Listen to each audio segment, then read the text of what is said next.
बिहार के सासाराम में रविवार से कांग्रेस सांसद राहुल गांधी वोटर अधिकार यात्रा निकाल रहे हैं। इस यात्रा पर प्रदेश सरकार में मंत्री अशोक चौधरी ने अब तंज कसते हुए कहा कि राहुल गांधी को सबसे पहले मुख्यमंत्री नीतीश कुमार को धन्यवाद देना चाहिए, जिन्होंने बिहार में बेहतरीन सड़कों का निर्माण किया है। इन्हीं सड़कों पर होकर राहुल गांधी यात्रा निकाल रहे हैं।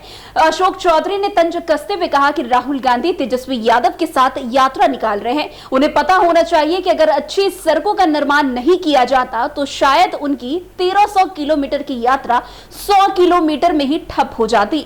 अगर नीतीश कुमार मुख्यमंत्री ना होते तो राहुल गांधी की गाड़ी का टायर और हैंडल पंचर हो जाता और वे 1300 किलोमीटर तो दूर 100 किलोमीटर भी भाग नहीं पाते और वहीं से भाग खड़े होते।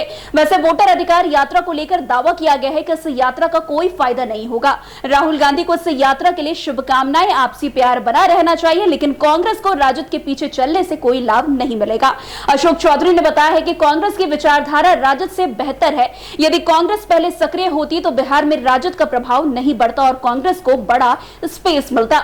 नीतीश कुमार की प्रशंसा करते हुए अशोक चौधरी ने कहा कि बिहार को अपना परिवार माना है और न्याय के साथ विकास का मॉडल अपनाया है। हर घर तक बिजली और पानी पहुंचाने का दावा करते हुए उन्होंने कहा कि नीतीश सरकार उन लोगों के लिए भी काम करती है जो उन्हें वोट नहीं देते, इसलिए वोट चोरी का आरोप बेमानी है। अशोक चौधरी ने विपक्ष पर निशाना साधते हुए कहा कि लोकसभा चुनाव में संविधान खतरे में होने का नारा देकर वोट हासिल करने की कोशिश की गई, लेकिन बिहार की 70% जनता नीतीश और एनडीए के साथ है। इस बार जनता उनको बहकावे में नहीं आएगी और चुनाव आयोग की प्रेस वार्ता पर उन्होंने कहा कि विपक्ष, विशेष रूप से राहुल गांधी और उनकी वोटर अधिकार यात्रा से जुड़े लोग महाराष्ट्र के मुद्दे पर बोलते हुए और संसद नहीं चलने देते।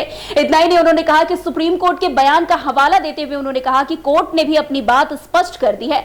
अशोक चौधरी ने कहा कि चुनाव आयोग ने आश्वासन दिया है कि एक भी वोटर को मतदाता सूची से बाहर नहीं किया जाएगा। वैसे बिहार में मतदाता सूची के गहन पुनर्निरीक्षण यानी कि एसआईआर और वोट चोरी के खिलाफ नेता प्रतिपक्ष राहुल गांधी वोटर अधिकार यात्रा की शुरुआत कर चुके हैं। ये यात्रा 17 अगस्त यानी कि आज से शुरू हो गई है। इसमें इंडिया गठबंधन के अधिकतर नेता शामिल होंगे। 16 दिन तक चलने वाली यात्रा 1300 किलोमीटर की दूरी तय करेगी। विपक्षी नेता 20 से अधिक जिलों की जनता से सीधे जुड़ेंगे। कांग्रेस के अनुसार ये सिर्फ एक राजनीतिक अभियान नहीं बल्कि लोकतांत्रिक अधिकारों की रक्षा के लिए एक संघर्ष है। लेकिन जहां एक तरफ विपक्ष जोर शोर से इस यात्रा में लग गई है तो दूसरी तरफ सत्ता पक्ष भी अपने आप को पीछे नहीं कर रही है। वो लगातार राहुल गांधी के इस यात्रा पर निशाना साध रही है। अब जिस तरीके से अशोक चौधरी ने कांग्रेस को लेकर अच्छी बातें कही तो वहीं दूसरी तरफ उन पर तंज भी करते हुए कहा है कि ये जितनी भी यात्रा कर रहे हैं वो नीतीश कुमार के ही योगदान के चलते कर रहे हैं। खैर, इस पर आपकी क्या कुछ राय है हमें कमेंट सेक्शन बॉक्स में जरूर बताइएगा। आज की इस खबर में बस इतना ही। अन्य खबरों में हमारे साथ ऐसे आगे बने रहें और देखते रहिए। तब तक के लिए NBC 24। धन्यवाद।